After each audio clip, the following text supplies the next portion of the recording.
次に、アメリカ海兵隊員が女子中学生を暴行したとして逮捕された事件。沖縄で抗議の声が広がる一方、簡単に基地反対とは言えない難しさも抱えています。沖縄市のコザゲート通り、アメリカ軍嘉手納基地につながるおよそ400メートルの通りはアメリカ兵でにぎわう場所として知られています。事件の後最初の週末の夜です。給料日にもかかわらず街に繰り出しているアメリカ兵の数は非常に少ないように感じます。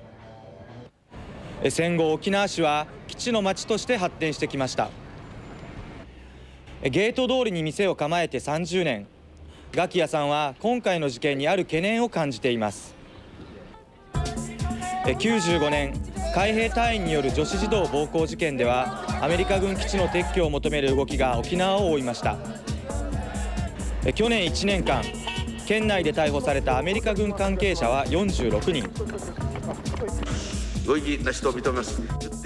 犯罪が一向に減らない現状に沖縄県議会は14日、基地の一層の縮小を求める抗議決議を全会一致で採択しました。しかし地元の沖縄市議会は基地の存在について決議で触れておらず、95年の時のような反基地の動きは盛り上がっていません。まだ基地に依存してるんです。昨夜、防犯カメラの設置を再要求するとか、そういうのも入れていいのかどうかなんです。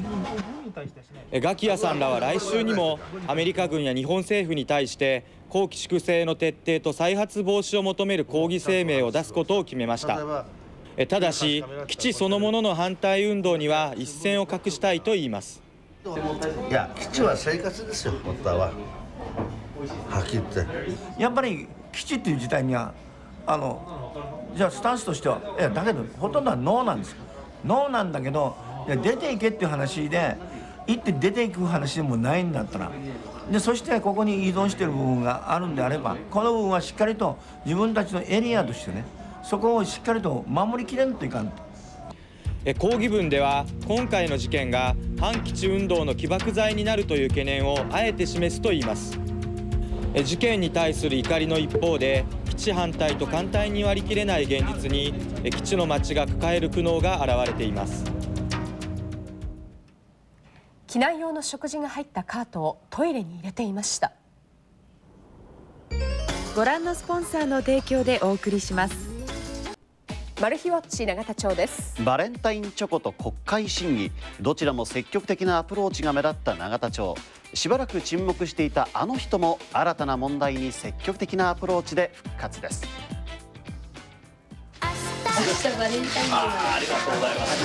アフリカ開発会議の親善大使に任命された女優の鶴田真由さんからサプライズ。永田町にもバレンタインです。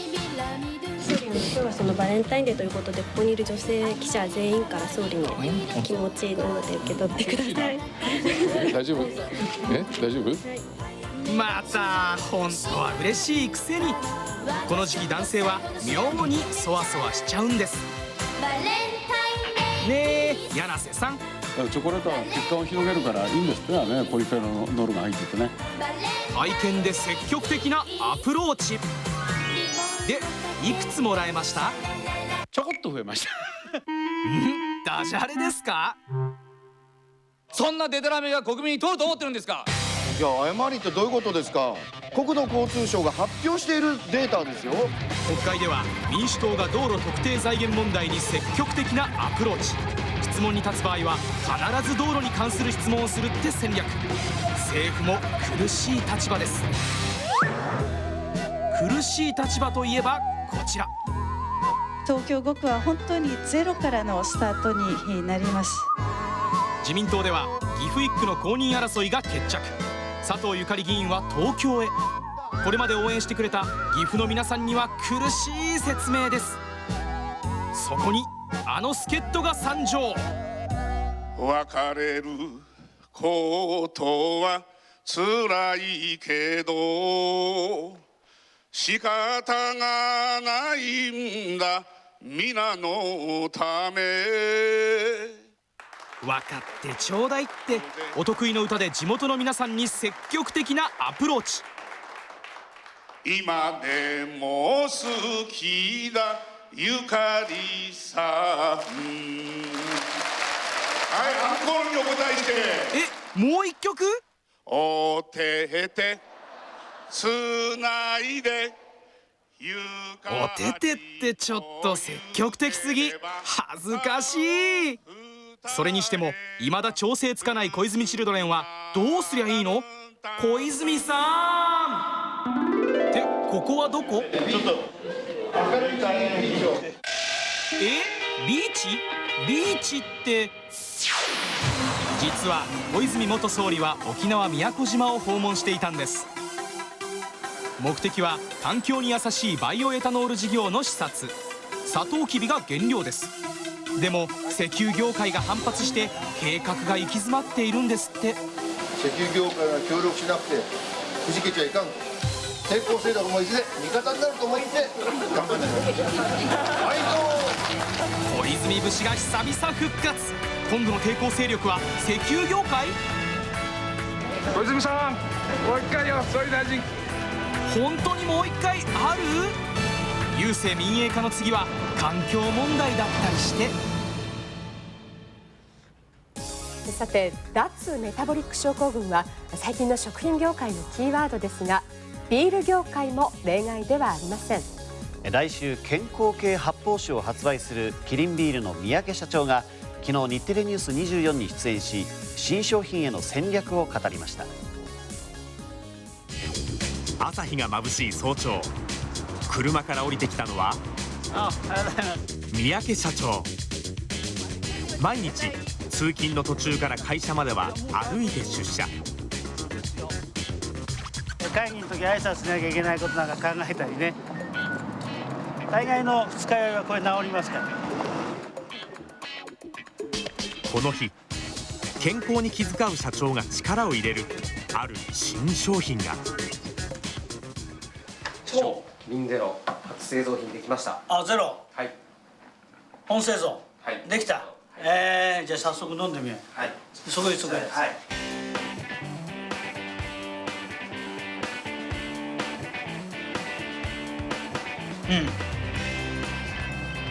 さっぱりしてるし、しっかりボディ感もあるね。この春から始まるいわゆるメタボ検診など高まる健康志向を狙い、ビール各社は相次いで糖質ゼロの発泡酒を投入。キリンビールでは今月キリンゼロを発売する。みんなこうずっと同じターゲットにどんどんこう攻めていかれるんですかね、ビール会社さんって。そうですね、各社があんまり同じジャンルで同じような商品を出しても、お客様のためにはあまりならないかもしれませんけれども、私どもの方はカロリーオフを実現した糖質ゼロというところで、商品の特徴を出しているつもりなんですけどね。今年前半の商戦を占うキリン一押しの商品が出来上がった。しかしシェアトップを奪回するには三宅社長が進めるある改革が大きな鍵となる。先月、横浜工場に生産、営業、物流など部門を超えたおよそ400人の社員が集まった。無駄をテーマにディスカッション。ある程度のにもかかわらず作業報告を一緒のこの会議で話してしまうんですね。実作業に入る時間がもうちょっと早めることができるんじゃないのかなって思ったりもするんですけど、具体的に言う具体的に現場の声を迅速に経営方針に生かす。それぞれの部門の課題を垣根を越えて共有する。三宅社長が目指す組織風土改革だ。社長さんと直接お会いできる機会ってないと思うんですけど、なんかすごい身近にお話できてすごい嬉しかったです。やっぱりどんどん現場に出ていってこういうコミュニケーションを増やして、上と下の距離の短い会社で横の連携が強い会社にねしていきたいっていうのが僕の今もう強い夢なんですね。会社のベクトルを一つにし強いキリンを作る。それができた時、お客様に近い会社になるという社長の夢が叶う。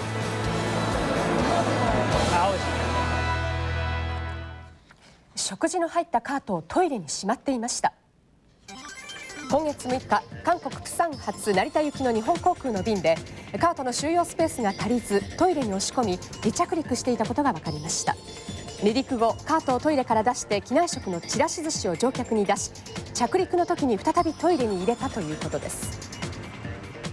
女子モーグルのワールドカップ猪苗代大会決勝、予選2位の上村は第1エアを確実に決めると、続く第2エアでも後方回転を決め安定した技を披露します。その後もスピード感のある滑りで3年ぶり3回目の優勝を飾りました。太平洋横断中に消息を絶った冒険家の神田道夫さんの捜索活動が打ち切られました。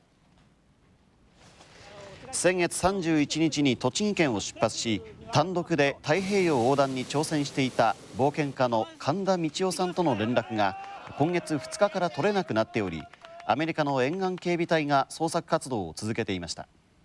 連絡がつかなくなって2週間以上が過ぎましたが、神田さんの発見につながるものは見つかっておらず、生存の可能性も低いことから昨日捜索活動が打ち切られました。神田さんは2000年に勇気ある行動をした人に贈られる上村直美冒険賞を受賞するなど、これまでに数々の冒険に挑戦し実績を残しています。去年12月、新潟県の胎内市と佐渡市の海岸に北朝鮮の人の可能性がある変死体が相次いで漂着していたことが分かりました。胎内市の新井浜では去年12月、身元不明の上半身だけの死体が発見されました。30歳代から50歳代の男性とみられています。死体はカーキ色の作業着のようなものを身につけており、ボタンには星のマークがついていました。またその3日前には佐渡市の海岸でも変死体が見つかっていました。30歳から50歳くらいの男性とみられ、北朝鮮製とみられる下着を身につけていました。警察はどちらも北朝鮮の人である可能性があるとみています。日本海側では北朝鮮からとみられる木造船の漂着も増えています。次にブルーレイと HD-DVD という次世代 DVD をめぐる2つの企画争いで、 HD-DVD を推進する東芝は撤退に向けて最終調整していることが分かりました。次世代 DVD の企画をめぐっては、東芝が推進する HD-DVD とソニーなどが主導するブルーレイの2つの企画が主導権を争っていました。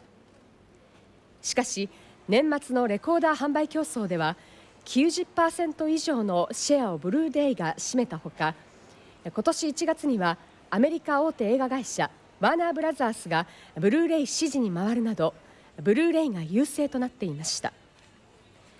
また小売業界でも世界最大手のウォルマートストアーズがブルーレイを支持し、 HD-DVD 商品の販売をやめることを15日に明らかにしたばかりです。ワーナーのブルーレイ支持以降、販売にも影響が出ているということで、東芝は HD-DVD から撤退することで現在最終調整しているということです。